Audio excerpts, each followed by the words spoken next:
अस्सलाम वालेकुम 10th class students. History subject post independence era. जैसे पिछले वीडियो में हमने बात की थी कि जब हमारा इल्हाक इंडिया से हो गया 1947 में, उसके बाद जो रिफॉर्म्स हुए, उसके बाद जो तरक्की के मराहल हमने किए, उनमें बहुत सारे ऐसे मराहल हमने देखे जिसमें हमने नुमायां तरक्की की, जिसमें इकोनॉमिक रिफॉर्म है, कल्चरल है, एजुकेशन है। इन बहुत सारे शोबों में हमने बहुत सारी तरक्की की। इंजीनियरिंग में आज हम इस पे बात करेंगे सबसे पहले कि इकोनॉमिक रिफॉर्म्स जो हुए या लैंड रिफॉर्म्स जिनको कहते हैं, कि इकोनॉमी में जो इकोनॉमी बिखरी हुई थी उस वक्त जे.एंड.के की, उसमें उस वक्त के जो पीएम थे,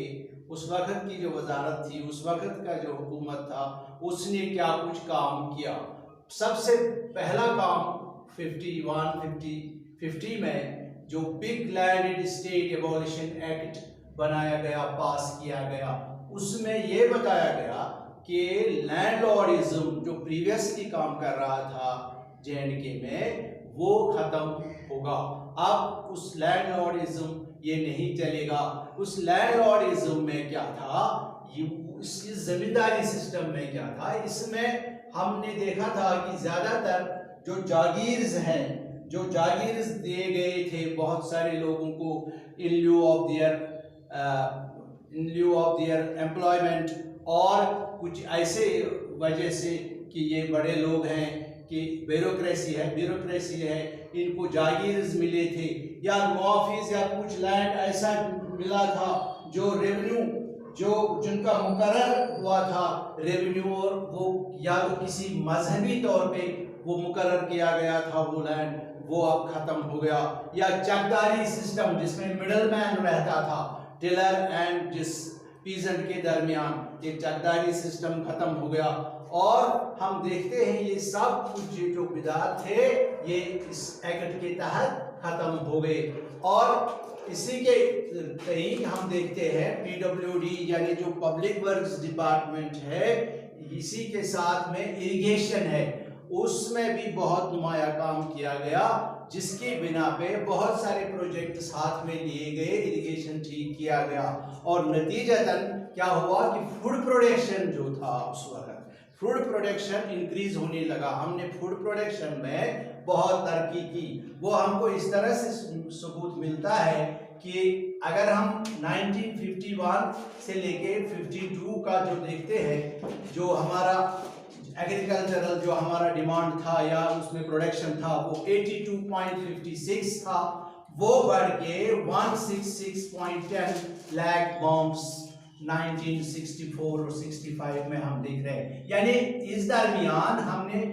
ये यहाँ हम देखते हैं कि बहुत सारा डेवलपमेंट हो गया फूड प्रोडक्शन में, एग्रीकल्चरल सेक्टर में। इसके बाद हम देखते हैं कम्युनिटी डेवलपमेंट प्रोग्राम्स हाथ में लिए गए, जिसको हम CPD कहते हैं,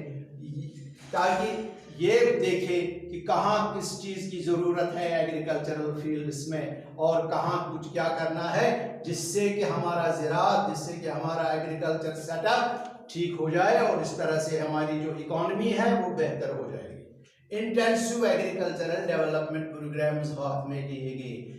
it was also initiated by the then prime minister of this state, that was Bakshi Ghulam Mohammad, जिसको हम IADPB कहते हैं, एब्रिवेशन है। आपको एग्जाम में इसको लिए पूछा जाता है कि ये एब्रिवेशन या ये एब्रिवेशन वगैरह, या एग्रीकल्चरल फील्ड में हमने कौन से तरक्की की, या कहाँ कहाँ पे हमने कौन से तरक्की की है, या कौन से कवानीन पास किए गए। और इसके बाद अगर हम देखते हैं, डिसट्रस्टेड जो डिबेटर थे उनको रिलीफ दिया गया। एक एक्ट बनाया गया 1950 में कि जो डिसट्रस्टेड लोग हैं, जो डिबेटर हैं, जिनका कर्जा है, जो कर्जदार है, जिनका कर्जा उतरा नहीं है, जो उन्होंने कर्जा लिया था गवर्नमेंट से, लेकिन अभी तक वो उनको वो नहीं बढ़ सके हैं किसी माली वजूहात की बिना पे, या वो सख्ती के बिना पे, क्योंकि पॉलिटिकल हालात उस वक्त ऐसे ही थे कि लोग गुर्बत, पॉवर्टी थी, इसलिए इसको भी इस एक्ट बनाया गया, इनको आम ये छूट दी गई, इसको थोड़ा रिलैक्सेशन दिया गया to relieve them from indebtedness, so that कि इंडेबिटनेस जो है, जो उनमें कर्जदारी है, जो उनका बकाया जात है, उनमें थोड़ा सा उनको रिलीफ मिला जाए। फिर हम देखते हैं इरा ऑफ कोऑपरेटिव्स, यानी एक वक्त आ गया जो कोऑपरेटिव्स हैं वो उस पे एम्फेसिस हुआ, यानी उस पे स्ट्रेस हुआ कि कोऑपरेटिव्स होने चाहिए स्टेट में जो मदद करेंगे इस हिसाब से, और इस तरह से इकोनॉमी में बहुत सारा इसका रोल बना और कंट्रीब्यूट किया इस कोऑपरेटिव सिस्टम ने, इस कोऑपरेटिव मूवमेंट ने, और लोगों ने रिलीफ लिया इससे, और इस तरह से बेहतर पोजीशन हो गई। क्योंकि हम इकोनॉमी की बात करते हैं, इकोनॉमी हमारे खराब थी, इकोनॉमी हमारी ठीक नहीं थी, पॉलिटिकल अपहीवल की बिना पे इस तरह से कुछ ऐसे ही ये कुछ बना रहे थे, ये जिस वक्त वो हुकूमत की जितना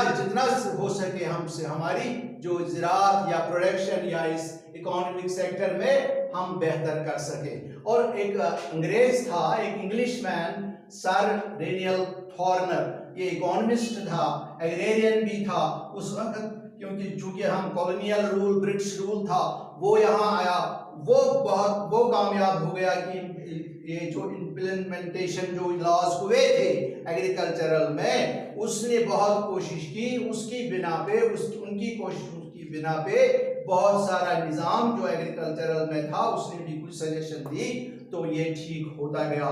अब आगे इंशाल्लाह दूसरे वीडियो में हम और बात करेंगे जो एजुकेशन सेक्टर में या कल्चरल सेक्टर में या दूसरे बाकी सेक्टरों में हमने कौन सी नुमाया तरक्की की। आज के लिए इतना ही। अस्सलाम वालेकुम।